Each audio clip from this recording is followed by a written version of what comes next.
नमस्कार. ठरलं तर मग या मालिकेच्या आजच्या भागामध्ये काय होणार आहे ते आपण पाहू. सुरुवातीलाच आपण पाहतो की पूर्णाई आणि कल्पना प्रतिमाला कानातले दाखवायला येतात. प्रतिमाला ते कानातले दाखवतात आणि प्रतिमाला कल्पना विचारते, प्रतिमा तुला हे कानातले आठवतात का ग? तू हे कानातले मला दिले होते बघ, हे तुला आठवतात का? प्रतिमा मानेने नाही बोलते आणि त्यांच्यापासून लांब जाऊन उभी राहते. पूर्णाई बोलते, प्रतिमा अगं तुझं केवढं मोठं मन आहे, पण त्यात आम्हाला जरा सुद्धा जागा नाही. तुझी ही अनोळखी नजर मला बघवत नाहीये प्रतिमा. एवढ्यात तन्वी तिथे येते. कल्पना बोलत असते, पूर्णाई राहू द्या, आपण निघूया. पूर्णाई बाळा बोल ना ग माझ्याशी, माझ्या जवळ तरी ये. तन्वी मनातच बोलते, अरे यार या म्हाताऱ्या लोचटासारख्या प्रतिमाच्या खोलीत शिरल्यात, आता मला मध्ये घुसायला हवं. तन्वी आई करून प्रतिमाच्या जवळ जाते आणि तिचा हात धरत बोलते, आई आई तुला अजिबात काहीच आठवत नाही का ग? 9 महिने मी तुझ्याच पोटात वाढले ना, मग तुला माझा स्पर्श अनोळखी का वाटतोय?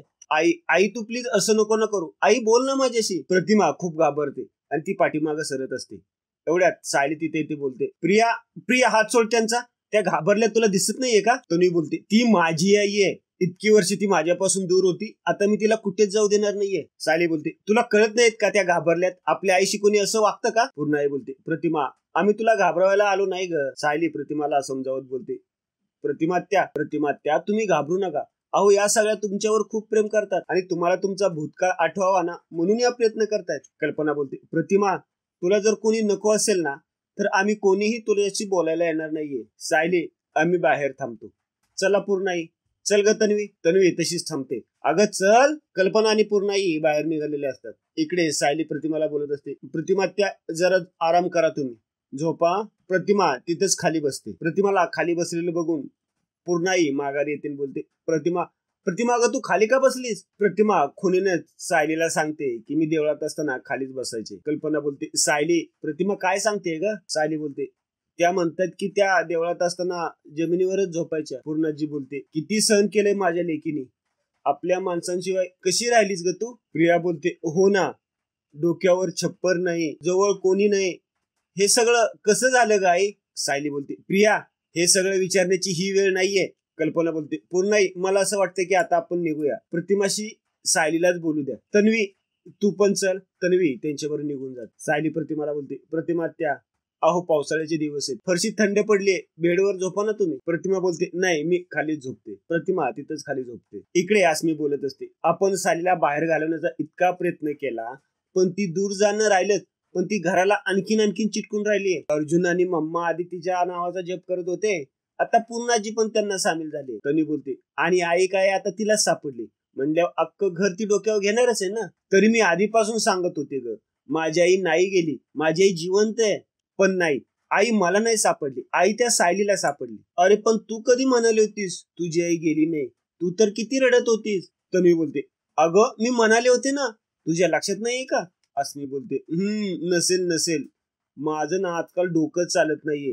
कोण कधी गेलं, कोण कधी आलं, कोण कुणाची आई आहे, कोण कुणाची मुलगी आहे, मला ना काहीच कळत नाहीये. तन्वी बोलते, कोण कोणाची मुलगी म्हणजे? अस्मी बोलते, म्हणजे बघ ना, प्रतिमा जरी तुझी आई असली तरी ती तुला जवळ येऊन देतच नाहीये, ती फक्त सायलीलाच भाव देतीये. मग तिची मुलगी तू आहेस का सायली? तन्वी बोलते, अगं अस्मिता, मी जर माझ्या आईला मंदिरातून घेऊन आले असते ना तर मला तिने तिची सेवा करू दिली असती ग, पण माझं नशीबच नव्हतं ना ग ते.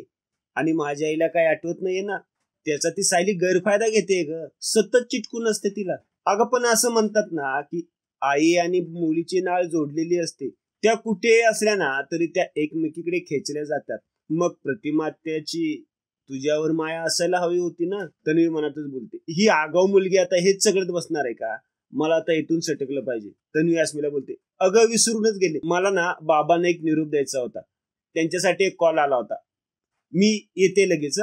तन्वी तिथून सटकते. इकडे अर्जुन चैतन्यशी बोलत असतो, मला एक कळत नाही चैतन्य, जी डेड बॉडी सिनियरला सापडली होती ती मग कोणाची? आणि ती कोणाची जरी असली तरी तिचा डीएनए तन्वीच्या डीएनएशी कसा मॅच झाला? चैतन्य बोलतो, ती एक मिस्ट्रीच आहे रे. मी काय म्हणतो, आपण ज्या हॉस्पिटलमध्ये डीएनए टेस्ट झाली तिथे जाऊन चौकशी करूया का? मी एक काम करतो, तिथे जाऊन येत. अर्जुन बोलतो, नाही काही गरज नाहीये, सिनियर गेलाय तिथे भेटायला, त्या हॉस्पिटलच्या डीनशी भेटायला. चुकीचा डीएनए रिपोर्ट कोणी दिला आणि त्यावेळी ड्युटीवर कोण होतं ते विचारणार आहे तिथे. एवढ्यात तन्वी तिथे येते. अर्जुनच्या लक्षात तन्वीकडे जात. अर्जुन बोलतो, तन्वी तू? तन्वी बोलते, अर्जुन काय बोलणं चाललंय? अर्जुन बोलतो, कुठे काय, काम करत होतो आम्ही, कामाबद्दलच बोलत होतो. तन्वी बोलते सॉरी मी डिस्टर्ब नाही ना केलं तुला. बरं अर्जुन मी तुझ्यासाठी कॉफी करून आणू. अर्जुन बोलतो तू आणि coffee, great, why not. Tanvi चैतन्यला बोलते अरे असं काय तोंड केलंयस, आणते तुझ्यासाठी पण आणते कॉफी. तन्वी निघून जाते. अर्जुन बोलतो थँक गॉड हिने काय ऐकलं नाही. सिनियरने स्पष्ट सांगितलंय की कोणाला काय सांगायचं नाही. आधी कळू दे की एक्झॅक्टली काय झालंय. बरं त्या केसचं काय झालं. अर्जुन आणि चैतन्य केस बद्दल बोलत राहतात. इकडे साली प्रतिमाला चहा आणून देते आणि तिचे कपडे कपाटामध्ये ठेवते. तिचे कपडे कपाटामध्ये ठेवत असताना तिला लहान बाळाची एक बांगडी सापडते. ती प्रतिमाला विचारते की हे काय आहे. प्रतिमा बोलते काय माहित नाहीये. सायली बोलते अहो पण तुमच्याच पिशवीत होतं आणि तुम्हालाच माहित नाहीये. प्रतिमा मानेनेच बोलते मला काहीच माहित नाहीये. सायली ती बांगडी कपाटात ठेवते आणि निघून जाते. इकडे तन्वी अर्जुन जवळ कॉफी घेऊन येते. ती बघते तर तिथे चैतन्य नसतो. ती अर्जुनला बोलते थांब मीच आता तुला कंपनी देते. एवढ्या तिथं सायली येते. सायली त्या दोघांकडे बघत उभी राहते. तन्वी अर्जुनला कॉफी देत असते.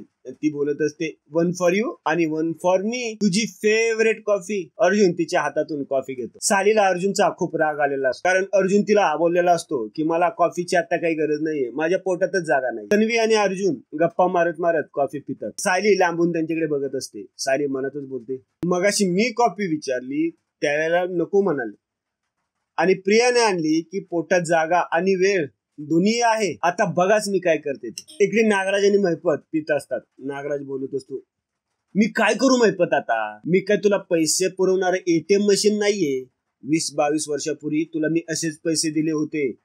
काय केलंस त्याचं, माझ्या भावाला मारून टाक असं सांगितलं होतं तुला. काय रे मारलंस का त्याला.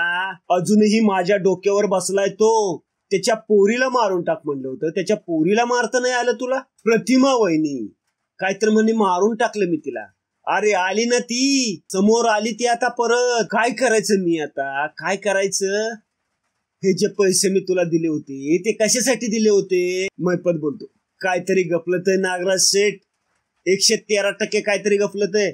या हाताने जिवंत जाळले मी तिला. नागराज बोलतो हो मग जिवंत कशी आहे ती आता. नशीब चांगलंय आपलं म्हणून आता काय आठवत नाहीये तिला, पण आठवणार तिला, नक्की आठवणार.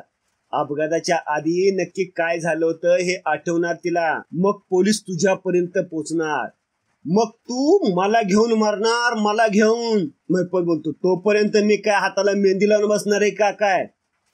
ती घरी आलेली प्रतिमा जर खरे असेल ना तर तिची सोय कशी करायची ते करतो मी. नागराज चिडत बोलतो मग काय करणार तू, काय करणार. 20 वर्षापूर्वी माझ्याकडून सुपारी घेऊन जशी माती खाल्लीस तशी माती खाणार पुन्हा. हा महिपत बोलतो आवाज खाली करायचा नागराज शेठ, आवाज खाली करायचा. आता जर तुमचं इथं पोट फाडलं ना तर त्या पोटातनं फक्त माती पडल. इकडे तन्वी आणि अर्जुनची कॉफी पिऊन होते. जाताना तन्वी सायलीला खुन्नस देऊन निघून जाते. सायली अर्जुन जवळ जाते. सायलीला अर्जुनचा खूप राग आलेला असतो. सायलीला आलेला बघून अर्जुन बोलतो या मिसेस सायली ही माझी आजची दुसरी कॉफी आहे, यानंतर नो कॉफी. सायली बोलते बरोबर, ही कॉफी प्यायल्यानंतर तुम्हाला परत कॉफी पिऊशी वाटणार नाही. अर्जुन बोलतो यस करेक्ट. सायली बोलते पण कसं आहे कॉफी तुम्हाला एवढी आवडते मग प्यावी तर लागणारच आहे. रागाने सायली निघून जाते आणि आजचा भाग येथेच संपतो.